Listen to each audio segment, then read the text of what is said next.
જીવનધારા વૃદ્ધાશ્રમ તારીખ 6/11/25ના રોજ ભૂતકાળમાં અરજી કરેલ મદનકુમાર છગનલાલ મોદી કે જેમની 71 વર્ષની ઉંમર છે, તેઓ પોતે અપરિણીત છે.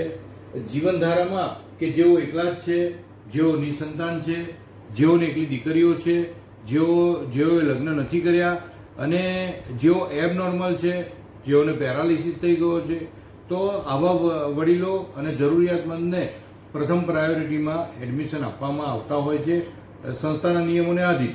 તો મદનકુમાર છગનલાલ મોદી કે તેઓ પોતે અપરિણીત છે અને તેઓ પોતે એકલા રહેતા હતા. તેમને ઘણા લાંબા સમયથી તેમને પ્રોસ્ટેટની તકલીફ છે અને તેમને પાર્કિન્સનની ખૂબ જ ગંભીર એક બીમારી છે કે તેમના હાથ આ રીતે આખો દિવસ હલ્યા જ કરતો હોય છે અને તેઓ પોતે એકલા જ રહેતા હતા અને હવે તેઓ પોતે શારીરિક તેમને નબળાઈઓ આવતા તેઓ પોતે એકલા નહીં રહી શકતા અને તેના કારણે તેમના કુટુંબીજનો એ એવું નક્કી કર્યું કે તેમને જીવનધારા વૃદ્ધાશ્રમમાં એડમિશન અપાઈએ. તો મદનકુમાર, તમે શું નામ તમારું ભાઈ? કુમારભાઈ, તમે શું થાવ? તમારા શું થાય? એમના મોટા ભાઈનો દીકરો. મોટા ભાઈના દીકરા. તો એમને અહીંયા એડમિશન કેમ લેવું છે? તેઓ છે અહીંયા સચવાય એના માટે જ અમારે એડમિશન લેવું છે. શું થાય તમારા? મારા કાકા થાય. કાકા. અને તેમને શું તકલીફ છે? એમને એક પાર્કિન્સનની અત્યારે તકલીફ છે અને ઉંમર વધી ગઈ છે. એ અહીંયા રહે તો શું એમને ફાયદો થાય? મેન તો સચવાયેલું રહે, ખોરાક અને એક્સરસાઇઝ ને બધું સારું મળે તો એમને થોડી તકલીફ ઓછી થાય. ઓકે. તમે અવારનવાર અહીંયા આવતા જતા રહેશો? હા. બરાબર, કેર લેશો? હા, કેર. તો તેઓને જીવનધારામાં એડમિશનની આજે પ્રોસિજર કરી જ રહ્યા છે. અમારા જે ફિઝિયોથેરાપિસ્ટ ડૉક્ટર છે, ડૉક્ટર રૂક્ષા, તે શું કહે છે તે આપણે સાંભળીશું. દાદાને 2020થી પાર્કિન્સન છે, તેમને હાથમાં ટ્રેમર્સ આવે છે. હાલ એમને ન્યુરોસર્જનની સલાહ લઈ અને પછી ફિઝિયોથેરાપી સ્ટાર્ટ કરાવીશું અને થોડી ઘણી હાથમાં મુવમેન્ટ આવે એવી રીતે કસરત કરાવીશું. પૂરી નહીં આવે? થોડી ઘણી આવશે સર. પૂરેપૂરું ના આવે. પાર્કિન્સનમાં એવું છે કે બહુ જૂની ગંભીર બીમારી છે અને તેમાં અહીંયા જો શરૂ થાય અને એને ટ્રીટ કરીએ તો તેમાં ઘણું સારું રિઝલ્ટ આવતું હોય છે, પરંતુ તેમને ઘણો લાંબો સમય નીકળી ગયો છે. એટલે અમારા ડૉક્ટરના કહેવા પ્રમાણે તેમને થોડી ઘણી રિકવરી આવશે.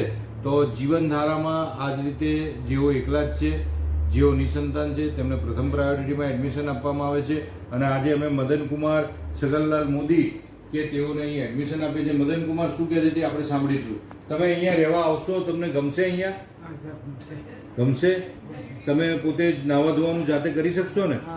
કરી શકશો ને? અહીંયા કેમ આવવું છે તમારે? અહીંયા સગવડો મળી અને વહેલી તકે સ્ટાર્ટ થાય ડૉક્ટરોની નિષ્ણામાં એ રીતે કસરત મળે એ રીતે માટે આવવું છે. અને એકલા રહેવાથી શું તકલીફો પડે છે? એટલે ઘણી તકલીફો પડે. કોઈ વખત પડી જાય, કોઈ વખત દજાઈ જાય, પગ પાણી પડી જાય, ચા પડી જાય.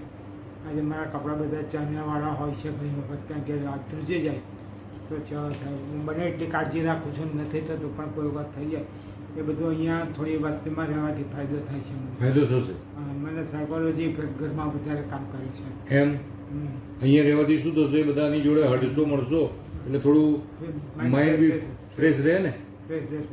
આ રીતે કે જે વડીલો એકલા પડી ગયેલા હોય અને તેઓ આખો દિવસ એકલા ને એકલા રહેતા હોય તો તેમને જે બીમારી હોય તેનાથી પણ અલગ પ્રકારની ઘણી બીમારીઓ અમુકને થતી હોય છે. બધાને થાય છે એવું નથી કહેતો, પરંતુ ક્યાંક કોઈ ડિપ્રેશનમાં આવી જાય, ઘણાને ડિમેન્શિયા અને અલ્ઝાઇમર જેવી જે બીમારીઓ છે, કોઈ વાત નહીં કરવાથી આ બધી બીમારીઓ લાગુ પડી જતી હોય છે.